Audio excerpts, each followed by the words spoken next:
Ngono jam. Monggo jeneng sira sumuruk lan mangerteni. Sapa wae kepengin kecondokan wahyuning dewa.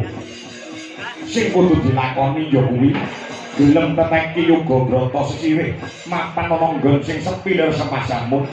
Direwangi cegah dahar kelawan guling. Menika kangge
Allah nikmat bagi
Nah, apa?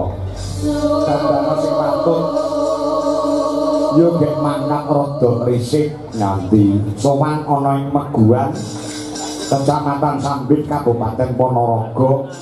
Oh ngono nyambung silaturahmi kelawan para warga agung ingkang mapan ana ing Meguan Sambit Ponorogo. Ya ngono ya ya. Napa dawuh timbalan saka Ibu Kepala Desa menjadi Ibu Endang Sunarwiyati saha panitia sumrambahe para warga masyarakat ing mapan ana ing Meguan Sambit Ponorogo. Oh ngono ya. Dalam rangka apa? Dalam rangka agenda tahunan yang setiap tahun kuwi diadakan kanggo rasa syukure kabeh para warga masyarakat ana ing Desa Meguan ya. Dadi agenda setiap tahun pancen kaya ngono bersih desa utawa sedekah bumi. Oh ngono. Bersih desa iki tegese apa? Bersih wis ngarani desa ya wis ngarani.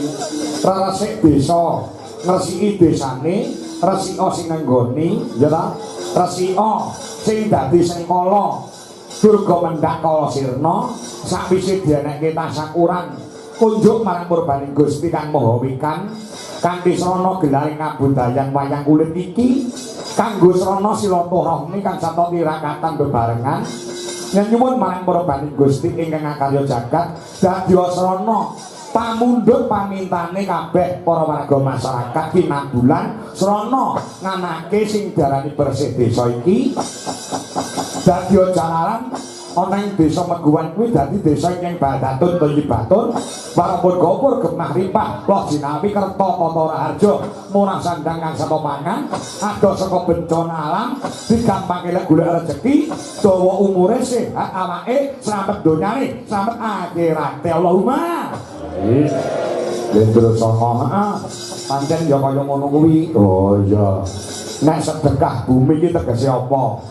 Perkata sedekah bumi iki tegese setiap tahun diperingati ya ta kanggo srana bersyukure kabeh para warga masyarakat. Oh iki setiap tahun diperingati heeh sebagai tondo syukure kabeh para warga masyarakat.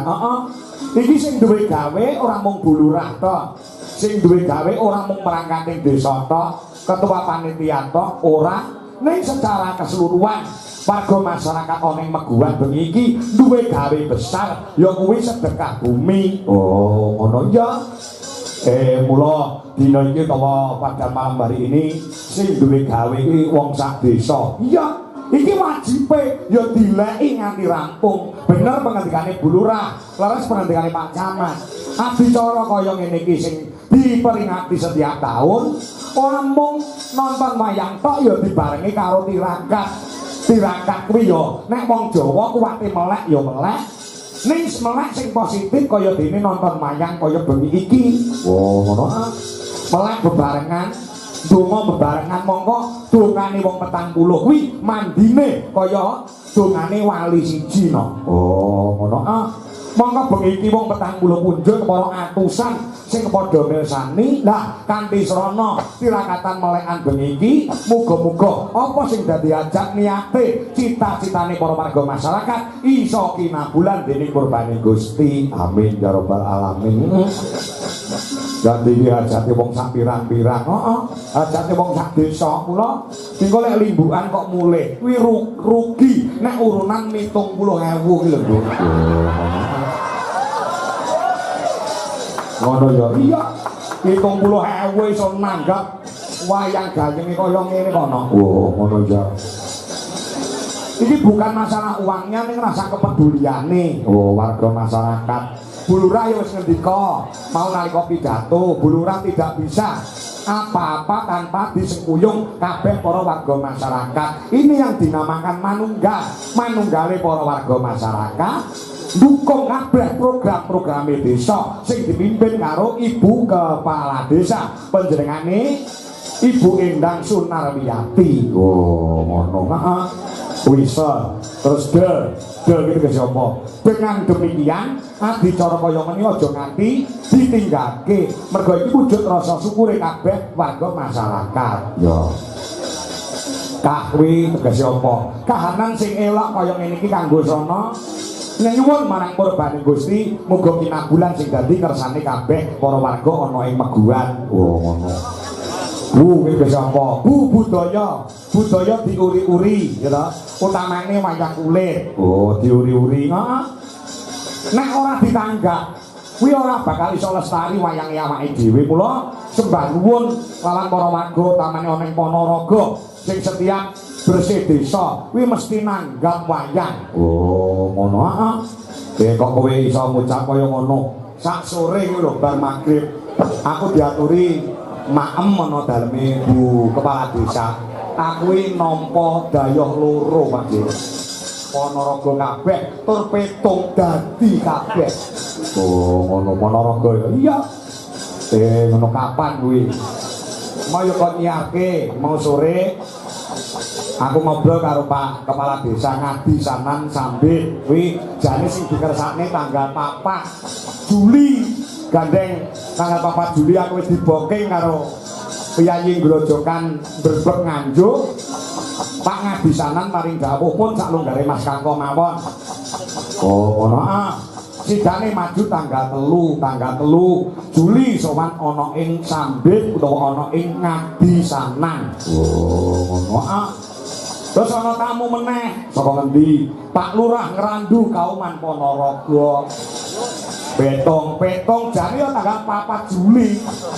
Ya ora iso. Terus panjenengane kersa mundur ana ing tanggal 14 Juli wonten ing Ngrandu Kauman Ponorogo. Dadi yo loro langsung dadi Ponorogo kabeh. Oh. Ponorogo kabeh iki yang saya katakan bahwasanya masyarakat oleh Ponorogo setiap tahun nganake bersih desa mesti nanggak wayang. Ini sangat luar biasa pelestari budaya. Mula tepuk tangan untuk masyarakat oleh Ponorogo yang hebat ini lho. Kaya ngono ya. Heeh. Rumangsane piye? Lurah Ngrandu langsung mandiri kok Mas Kangko niki 3 juta. Terus Lurah Ngadisanan mungkin kula transfer 3 juta iku ora nggih ngondol berapa? Oh. Mana ya iya. Tapi sak dodokan untuk loro ki mau ning Ponorogo kabeh. Heeh, monggo Ponorogo sanesipun. Lempak iki monggo. Oh. Ngono ya. Iya, maaf. Ya tadi budaya wayang kulit diuri-uri. Heeh, yang terakhir ya kuwi minangka dalane awake dhewe kanthi nuju. Lah iki lho. Iki asline awake dhewe iki pilihan kedua kok, Bro. Apa ya? Ya. Bu Lurah ki wis telepon karo Ki Cahyo Kuntadi. Oh, ngono. Mergo Ki Cahyo Kuntadi tindak ning Mekah Al Mukarramah Madinah Al Munawwarah. Nembe tindak haji, ya wekasane langsung telepon awake dhewe. Oh, jane nanggap Ki Cahyo Kuntadi. Heeh, kuwi sapa? Aku mbuh ya ora kenal kuwi dalam kok.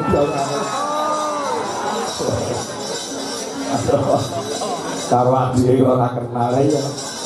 Ngono sembah nuwun ki mau brendak ning Ngadisanan. Terus urung engko tanggal 10 Juli. Tanggal 10 Juli kok menyang Ponorogo meneh ana ing Balong, Kecamatan Balong Ponorogo. Oh ngono. Ya. Ya terima kasih untuk masyarakat Ponorogo. Sing wis tresna kelawan budaya, sing wis bisa dadyasana budayane dhewe wayang kulit tetep ngrembaka. Tetep ditresnani kabeh para warga masyarakat. Pancen ya kaya ngono no. Ya, bersih desa, sedekah bumi ana ing warga masyarakat Meguan. Ya, muga-muga sing wis bersatu iki ditingkatkan sing wis manunggal iki ditingkatkan ngantarane warga masyarakat, perangkating desa, kepala desa, lembaga desa dan lain-lain untuk selalu menjaga persatuan dan kesatuan sehingga Meguan menjadi desa percontohan di Kabupaten Ponorogo. Amin. Ya Rabbal alamin. Ya. Ngono ya. Iki diaturke apa mestine? Ya. Hajate bengi iki apa? Ya. Niate apa wis aturke bakune ndedonga bebarengan. Muga-muga berkah barokah saka ngarsane Gusti ingkang akan jagat dilimpahkan ke seluruh warga masyarakat lan perangkating desa sehingga dadi jalaran desa yang gemari pahloh jinawi kerto toto harjo. Amin ya rabbal alamin. Sono bersih desa muga-muga sing maune susah iki bekasane atine dadi seneng ya. Sing maune lara utawa kena penyakit muga-muga bar bersih desa kuwi diparingi tamba iso waluya temah jati temah nirmala waras sehat walafiat ya. Sore entuk jodoh muga-muga ndang diparingi jodoh ya. Sing nganggur urung duwe gawean muga-muga ndang diparingi pedamelan jumbuh lawan kabisane. Oh ngono. Iya sing duwe utang muga-muga sing utange lali kabeh. Amin. Utang kok lali ya ana sing ngono kuwi. Bakune terima kasih yang sebesar-besarnya untuk warga masyarakat. Ya. Rahayu sedayanipun slamet barokah ya. Allahumma sholli wa sallim ala sayyidina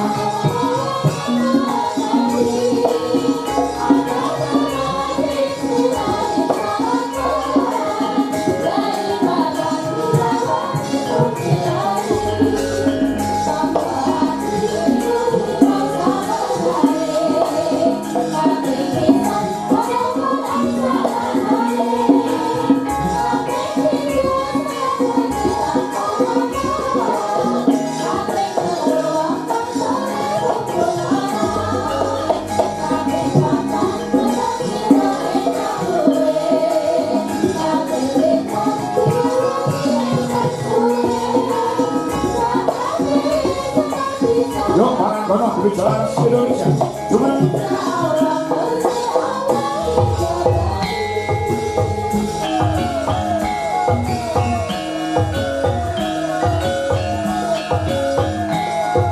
bicara Indonesia. Goyang kota Ponorogo.